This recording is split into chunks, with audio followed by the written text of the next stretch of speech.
आखिरी 5 मिनट बस आप फोकस करें मेरे जो मैं कह रहा हूँ और जो एक्टिविटी हम कर रहे हैं, ताकि आप लोग इसका बेस्ट यूज़ कर सकें, जो हम लोग डिस्कस कर रहे हैं उसका बेस्ट यूज़ कर सकें। नेक्स्ट स्लाइड, आगे बढ़ें। अब ये बहुत इंटरेस्टिंग एक्टिविटी है, इसमें आप देखेंगे ये बहुत सारे एक्टिविटीज़ हैं। Wheel of life. अभी कोई भी गाड़ी अगर एक टायर पंचर हो जाता है, क्या वो गाड़ी आगे बढ़ सकती है? गाड़ी आगे बढ़ जाएगी? नहीं बढ़ पाएगी। अगर रजनीकांत भी आ जाए तो भी नहीं बढ़ेगी। कहने का मतलब है कोई जादू नहीं बढ़ा सकता। कहने का ये मतलब है ऐसे ही हमारी लाइफ में अगर कहीं ना कहीं कमी है तो हमारी लाइफ में वो हैप्पीनेस नहीं है। हम अपना पोटेंशियल को जो है इस्तेमाल नहीं कर रहे हैं ठीक से। तो क्या आप अपने आप को रैंक कर सकते हैं? लास्ट एक्टिविटी है आज की, ये आखिरी एक्टिविटी है कि इन सारे क्षेत्रों में, चाहे फैमिली है, फाइनेंशियल एंड करियर है, आपके ऊपर लर्निंग का गोल है, जैसे कुछ लोगों ने लर्निंग भी बताया, हेल्थ से रिलेटेड गोल भी हो सकता है, ऑफ कोर्स स्पिरिचुअल। हम लोग यहाँ पे बैठे हैं, यहाँ पे हम अपना समय जो है दे रहे हैं स्पिरिचुअल, अपने आत्मा के लिए दे रहे हैं, तो स्पिरिचुअल के लिए, सोशल एंड कल्चरल। तो इन चीज़ों में आप अपने आप को स्कोर दीजिए। 9 में से आप अपने आप को कितना देते हैं स्कोर? 8, 5, 7, 1, 2, डिपेंडिंग आपकी उसमें क्या क्या जो है हैप्पीनेस है। अगर आप बहुत ज़्यादा खुश हैं उसमें तो 8, 9 दे सकते हैं, कम है तो 1, 2 दे सकते हैं। तो आप इन 6 एस्पेक्ट्स में अपने आप को स्कोर दीजिए। आप लोग अपने नोटपैड पे नोट कर सकते हैं, स्कोर दीजिए। और प्रियंका इसमें एक चीज़ ज़रूर अच्छा बताती हैं, एक बार माइक देंगे इधर, माइक। व्हील ऑफ लाइफ का जो आप बताते हो 5 से ऊपर, तो एक बार बताइए। यस, वैसे तो इन्होंने बता दिया है। So it's all about below 5 और above 5। If you are good at any of this field you can give yourself above 5, और if you want to improve somewhere in any of this field you can give yourself below 5। और score देने के बाद आप कोई ऐसा गोल लीजिए जिससे आपकी हैप्पीनेस बढ़े, आप अपना पोटेंशियल को अच्छे से रियलाइज़ कर सकें। अगले 6 महीने या साल भर में एक ऐसा कोई भी गोल ले सकते हो, मिनिमम। यहाँ कोई कंजूसी नहीं है, कोई राशन नहीं है कि एक ही लेना है, मिनिमम एक लेना है, उससे ज़्यादा भी कर सकते हो, पर बहुत ज़्यादा मत लीजिए क्योंकि बहुत नहीं तो वो फिर ओवर हो सकता है। ठीक है, आप लोगों ने लिख लिया कोई भी गोल जो आप लेना चाहते हैं? तो मैं एक बार मोहित जी के पास आता हूँ। ये भी जब से इनिशिएट इन्होंने अच्छा किया है और ये हमेशा इंकरेज भी करते हैं। इनके साथ मैंने पहले भिलवाड़ा में भी सेशन दिया है। तो यस मोहित, आपका क्या कहीं पे आप कोई गोल लेना तो प्लीज़ शेयर करिए। Yes, definitely. I would like to take a balance between financial career, means my business, as well as social culture.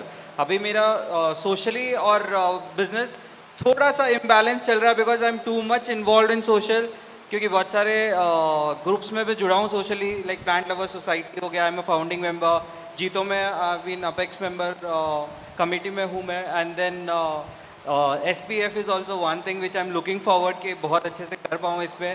तो सोशली कहीं ना कहीं वो हैम्पर बिजनेस में करता है, तो वो balance I am looking forward कि ये में एक बहुत इंपॉर्टेंट बैलेंस होता है, क्योंकि आपको सोशली भी एक्टिव रहना है और बिजनेस में भी एक्टिव रहना है। So this is the most tough task, आप जब सोशली इन्वॉल्व होंगे तो, कि कैसे उसको मैनेज कर पाए। और आज हमारे इंडस्ट्रियलिस्ट आने वाले भी हैं, उनसे ये क्वेश्चन भी पूछेंगे अपन कि ये कैसे मैनेज करते हैं शाम को 8 बजे। Thank you. एक बार पिछली स्लाइड में जाइए, पिछली स्लाइड में। तो मैं एक बार पूछना चाहूँगा मोहित कि आप बैलेंस करना चाहते, बहुत अच्छा है, इसमें से क्या लगता है क्या आपकी रुकावट बन रही है? बेसिकली इसमें सबसे बड़ा है कि जो मुझे ये लगा कि आपकी जो टाइम का कैलकुलेशंस है, कहीं ना कहीं वो मिसमैनेज होता ही है। क्योंकि सोशल तो आपको लगता है कि ठीक है ये थोड़ा सा रह गया, थोड़ा और कर लेते हैं, थोड़ा और कर लेते हैं, थोड़ा और कर लेते हैं।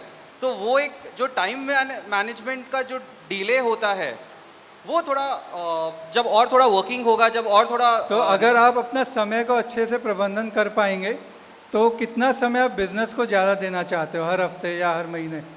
अभी एक्चुअली जो प्लानिंग था वो काफ़ी स्मूथली चल रहा था, हाँ। बट जब कुछ नई चीज़ें आती है, जब आप नया ऐड Yes. होते हो, तो now it takes time to decide कि आप कितना टाइम देने से कितना बेनिफिट होगा। तो लेट्स मतलब वो कैलकुलेशन अभी चल रही है, बिकॉज मेरा पूरा एक शेड्यूलर बनता है और एवरी डे दैट के इतना इतना टाइम मुझे इस रूटीन में देना है, and I plan it accordingly. But वो जब आप मीटिंग्स अनप्लान्ड आ जाती तो है, अगर वो आप करने लग जाओगे तो क्या गोल अचीव कर पाओगे उससे बिजनेस में? यस डेफिनेटली, अगर बिजनेस में अगर थोड़ा और टाइम देते हैं तो जो आपने बोला टैरिफ, तो वो बहुत बड़ा इम्पैक्ट भी पड़ा है, तो वहाँ पे भी एक हैम्परिंग हुआ है कि टैरिफ से बहुत इम्पैक्ट्स पड़े हैं, क्योंकि जब आपका एक्सपोर्ट बिजनेस है तो आपका टैरिफ इम्पैक्ट करता ही है, तो वहाँ पे भी आपको थोड़ा ज़्यादा टाइम देंगे, तब अगर ज़्यादा टाइम मिलेंगे तो आपको डोमेस्टिक मार्केट भी क्रिएट होगा। तो that's what I am looking forward कि डोमेस्टिक मार्केट क्रिएट हो और एक्सपोर्ट दूसरी और कंट्रीज भी ओपन है। कितने समय में आप डोमेस्टिक मार्केट में ब्रांड लॉन्च करना चाहते हैं सो या create? Yes definitely brand already launch है, बट यस लुकिंग फॉर, जब आपका कहीं ना कहीं आपका टैरिफ से अगर बाहर से एक्सपोर्ट में सप्रेस होता है, तो डोमेस्टिक मार्केट में डिपेंडिंग ऑन द मार्केट के कितना अपन क्या है यहाँ पे, because when you are something exporting और डोमेस्टिक तो से आप क्या कोई एक गोल ले सकते हैं कि अगले 6 महीने में मुझे ये अचीव करना है?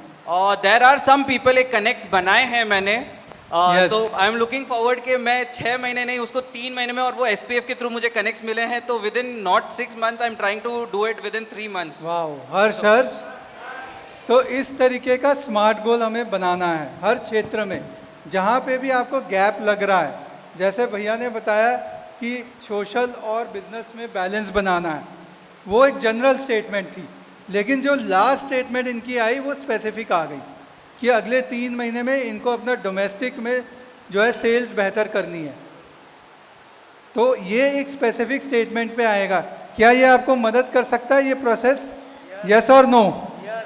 Thank you. एंड इसके लिए एक बार कह सकते हैं हर्ष। जो नेक्स्ट स्लाइड में आते हैं, last few slides are there, क्योंकि मेरे पास सिर्फ 2 मिनट का समय है। क्या मैं आपके 2 मिनट और ले सकता हूँ? Okay, thank you for giving me that time. देखिए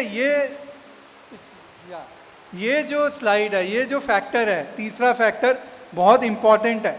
ये होता है, हम सब कुछ जानते हैं, जो भी मैंने बताया अलग नहीं है, लेकिन हमारा जो बिहेवियर है वही आड़े आने लगता है, हमारा जो माइंडसेट है वही आड़े आने लगता है। यस और नो? तो बिहेवियर को हमें अपने को बदलना है, माइंडसेट को बदलना है। माइंडसेट को बदलने के लिए क्या करना है? कंडीशनिंग को बदलना है, अपने संस्कार को बदलना है। संस्कार को बदलने के लिए क्या करना है? SPF से जुड़ना है, मतलब exposure to positive ideas regularly, positive ideas, learning, innovation, इन सब चीज़ों से एक्सपोज करना है, इन सब चीज़ों को प्रैक्टिस करना है। क्योंकि हम क्या कहते हैं, प्रैक्टिस मेक नहीं, वुमेन भी तो परफेक्ट होती हैं। Practice make habits permanent, practice make habits permanent. तो इसीलिए हम कहते हैं, ये वाली जो स्लाइड है, ये इसके पीछे साइंस बता रहा है कि कैसे हम जो न्यू आइडियाज़ हैं उससे कैसे हम नए एक्शन और बेहतर सक्सेस को पा सकते हैं। जैसे आपने अपने भी नए गोल बनाए हैं, नए गोल बनाए हैं, यस और नो? तो नए गोल से आप अपने नए रिजल्ट पा सकते हैं। और नए गोल के पीछे क्या है? आपका सोच, आपके थॉट्स, आपकी हैबिट्स। तो ये पूरा साइंस जो है ये डिपेंडेंट है हमारी कंडीशनिंग पे। Success is a function of result, yes और no? Result is a function of our own actions, action is a function of our attitude and conditioning. जब मैं कहता हूँ ठंडा मतलब कोका कोला, ये दिमाग में आता है। ठंडा का मतलब पानी भी है, ठंडा मतलब छाछ भी हो सकता है, जूस भी हो सकता है। ये कंडीशनिंग बन गई है क्योंकि उन्होंने, मल्टीनेशनल कंपनियों ने इतना एडवर्टाइज किया है। क्यों नहीं आप अपने लिए अपना एडवर्टाइजमेंट खुद बना सकते हैं, जिसको मैं कहता हूँ personal advertising for one self. Personal advertising वो क्या होती है? अफर्मेशन एंड विजुअलाइजेशन, जिसको हम कहते हैं लॉ ऑफ अट्रैक्शन। जो आप सोचते हो वही बन जाते हो। तभी मैंने कहा SPF has to be number 1। सोचोगे तो बनने लगेगा। सैना नेहवाल जब वो 8 साल की थी, उन्होंने सोचा कि उनको ओलंपिक्स में मेडल जीतना है, और उन्होंने ऐसा एक फ़ोटो, फेक फ़ोटो लगाया अपने बेडरूम में और उसको वो देखती गई और